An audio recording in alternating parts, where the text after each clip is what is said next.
जी हाँ दोस्तों, आज झारखंड बोर्ड के 9th क्लास के चैप्टर नंबर 1.2 के हम लोग क्वेश्चन सॉल्व करेंगे दोस्तों।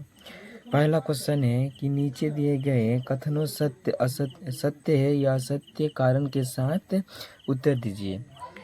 तो क्वेश्चन नंबर 1 है, जब प्रत्येक अपरिमेय संख्या एक वास्तविक संख्या होती है, तो इसके लिए पहले आप लोगों को समझना पड़ेगा। तो चलिए आप लोग समझते हैं हम लोग इसके बारे में पड़ेगा दोस्तों कि अपरिमेय संख्या किसे कहते हैं। तो वह संख्या जिसे p/q के रूप में नहीं लिख सकते, यह वास्तविक संख्या होती है। जैसे इसके एग्जांपल हो जाएंगे √2, √3, √15 दोस्तों, ऐसे कुछ। तो चलिए आप लोग आशा करता हूँ समझ गए होंगे। तो क्वेश्चन की ओर बढ़ते हैं। और ये संख्या दोस्तों अपरिमेय संख्या वास्तविक संख्या होती है। आशा करता हूँ समझ में आ गया। स्पष्ट रूप से ये सत्य है दोस्तों, क्योंकि अपरिमेय संख्या ही वास्तविक संख्या होती है। तो इसका कारण में लिखेंगे क्योंकि अपरिमेय संख्या ही वास्तविक संख्या होती है, जैसे √3, √15। चलिए बढ़ते हैं नेक्स्ट क्वेश्चन की ओर। आशा करता हूँ समझ में आ गया ये क्वेश्चन। देखिए दोस्तों, तो क्वेश्चन नंबर 1 के 2 नंबर सॉल्व करेंगे हम लोग। तो इसमें क्वेश्चन है कि संख्या रेखा का प्रत्येक बिंदु √m के रूप में होता है, जहाँ m एक प्राकृतिक संख्या है। तो जी हाँ दोस्तों, इसके बारे में हम लोग आपको समझाते हैं। ये सारा शरीर जो कि असत्य है, तो पहले समझिएगा, फिर आपको अच्छे से समझ में आएगा। तो मान लीजिए ये संख्या रेखा। संख्या रेखा में होता क्या है, इधर का संख्या ऋणात्मक होता है, इधर का संख्या ऋणात्मक होता है, और इधर का संख्या प्लस में होता है, जो कि धनात्मक इसे बोला जाता है। तो इस संख्या रेखा पर हम कुछ भी दर्शा सकते हैं, जैसे 1/2 भी तो लिख सकते हैं। और ये क्वेश्चन का कहना है कि सभी संख्या रेखा पर सभी संख्या √m के रूप में होते हैं, तो जो कि सारा शरीर गलत है दोस्तों। इसीलिए इसका कारण में लिख सकते हैं क्योंकि संख्या रेखा पर सभी प्रकार की संख्या होती है। तो आशा करता हूँ इसको आप लोग समझ गए होंगे। चलिए बढ़ते हैं नेक्स्ट क्वेश्चन की ओर। 1.3 नंबर क्वेश्चन, प्रत्येक वास्तविक संख्या परिमेय संख्या होती है। सरासर ये गलत हो जाएगा। असत्य कारण, क्योंकि वास्तविक संख्या एक परिमेय संख्या भी होती है, क्योंकि वास्तविक संख्या परिमेय संख्या भी होती है। आप लोग बोलेंगे परिमेय संख्या कहते किसे हैं, तो परिमेय संख्या जिसे हम p/q के रूप में लिख सकते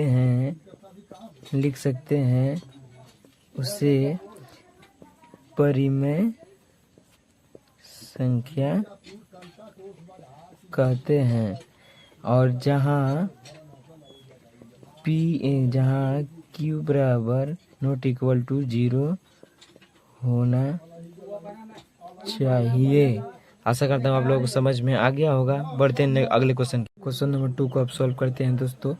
तो क्या सभी धनात्मक पूर्णांक के वर्गमूल अपरिमेय होते हैं? यदि नहीं तो एक ऐसी संख्या का उदाहरण दीजिए जो एक अपरिमेय संख्या है। तो कहने का मतलब है दोस्तों, जो धनात्मक पूर्णांक है उनकी वर्गमूल क्या अपरिमेय होते हैं? तो नहीं, ये गलत। वो तो बोलिए दिया है जी नहीं, तो इसको सिर्फ एग्जाम्पल देना है दोस्तों। ऐसी संख्या तो हम ले लेंगे √4 को, तो इसका वर्गमूल हो जाएगा दोस्तों 2। इसका वर्गमूल हो जाएगा 2, तो 2/1। ये परिमेय संख्या है दोस्तों, ये परिमेय संख्या है। तो कुछ हो सकते हैं अपरिमेय, बाकी कुछ अपरिमेय भी होते हैं, कुछ परिमेय भी होते हैं। तो चलिए ये सिद्ध होता है दोस्तों। चलिए बढ़ते हैं नेक्स्ट क्वेश्चन की ओर। ये दोस्तों क्वेश्चन नंबर 3 की ओर हम लोग आ गए हैं। तो इसमें बोला गया है कि दिखाइए कि संख्या रेखा पर √5 को किस प्रकार निरूपित किया जा सकता है। तो सबसे पहले हम छोटा सा एक संख्या रेखा बना गया, जो कि पूरा अच्छे से बनी बुनी की है दोस्तों, सिर्फ समझाने के लिए। तो यहाँ पे आपको मान लेना है इसको 2 जो इसको भी यहाँ से एक थोड़ा सा एक इकाई का चिन्ह लेंगे, और यहाँ पे एक आई इसको 1 मान लिया, और नीचे यहाँ पे इसको 0 के पास a और इसको 2, जो कि b का मान 2 हो जाएगा दोस्तों। और इसको 1 मान लेना, और इसको थोड़ा सा यहाँ करके मिला देना है 0 के सामने, जो कि इसको पॉइंट a मान लेंगे, और इसका नाम दे देंगे हम लोग c। तो a और b c इसका नाम दिए हैं दोस्तों। तो अब इसका हमारा ac को मानना है, इसका 1 मान लिया है इसका। तो ac को निकालना है दोस्तों। तो यहाँ पे लिख सकेंगे AC² बराबर AB² प्लस BC²। तो इसका AC तो कुछ नहीं है दोस्तों, तो इसलिए AC छोड़ देंगे। और AB का मान क्या है, तो AB का मान इसका 2 हो जाएगा दोस्तों, क्योंकि इसमें बनेगा 2 हो जाएगा, तो 2² हो जाएगा, और प्लस के ये हो जाएगा दोस्तों BC का मान 1 के है, तो 1 हो जाएगा।